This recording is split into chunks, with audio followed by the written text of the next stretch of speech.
Waterman, the 9th District Intern, and I'm really happy to be joined this morning by Representative Rita Fleming. So Rita Fleming has been a state representative for House District 71 since 2018 and is running to continue serving the community that she has called home for over 3 decades. Representative Fleming began her career in the medical field working as an OBGYN after graduating from medical school. Before being elected to the State House of Representatives, Rita served on the Jeffersonville Planning Commission and zoning boards, as well as completing a number of projects within the community.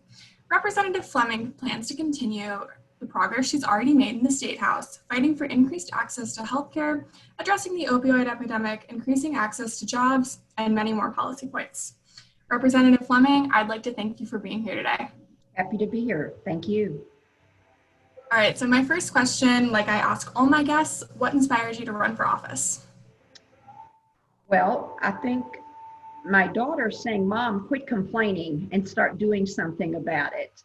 I had never run for office before, and I had such concerns, particularly in the areas of healthcare and the environment and the interplay between the two. I have 14 grandchildren, and it's really their future that I am concerned about. So I decided to jump in and give it a try. That's incredible. And I know you were already such an involved community member, so this seems right up your alley. It is.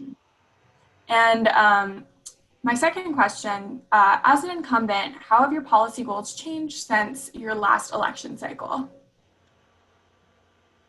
I think that I have learned that you can be passionate about something, but you can't just talk about it or have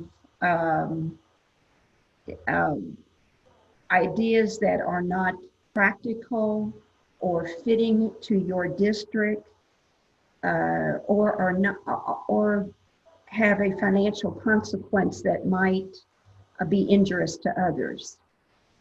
I think that we can develop good policy, particularly in the areas that I've mentioned, healthcare and the environment, with really sound research and scientific facts. I think we can be economically responsible, and I think we can create new jobs and new opportunities for my district by addressing these particular issues.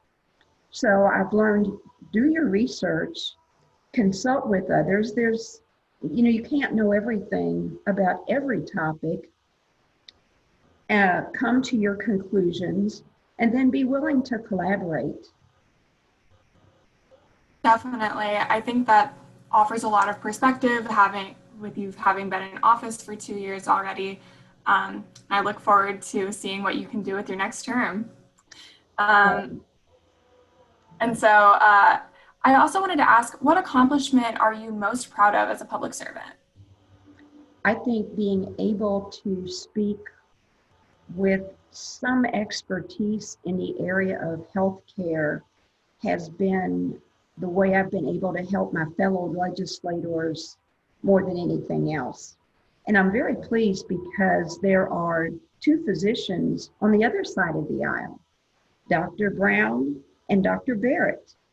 And when it comes to healthcare issues, we have a lot of common concerns.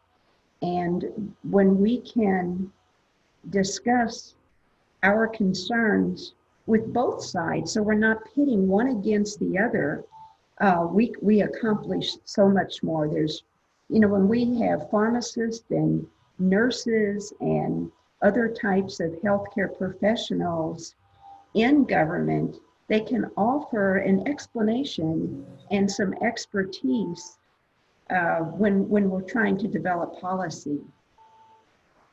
Absolutely. And I know as a constituent, I see so many people that are uneducated in the medical field or even in science, and they're making policy about these things and they don't know anything about them. So it's really refreshing to have medical professionals like you making healthcare policy. Thank you. And I just have one final question. So I'm a college student, and obviously One of my main goals is to engage other people my age. And so, as a legislator, how have you engaged young people in politics and conveyed the importance of civic engagement to people in my generation? I think your generation has so much, excuse me, let me turn this off, so much at stake that you can't not be involved, double negative. You have to be involved, but you also have to live your beliefs. So it's wonderful to talk about idealistic goals and dreams that you have, but you have to put it into practice. You have to be the ones that don't use the straws, that don't use the paper bags, who maybe choose to walk, bike, or take public transportation, although that is a challenge in the age of the pandemic. But you have to put into practice what you believe, or you're not genuine.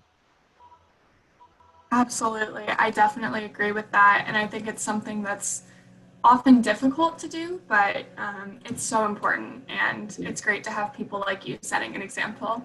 Thank you.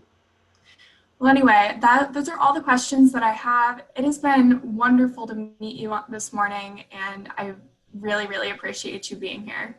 I've enjoyed it very much. Thank you. And thank you for involving the people of your generation, because my grandkids need a future, and you're going to help them get the kind of future that they deserve.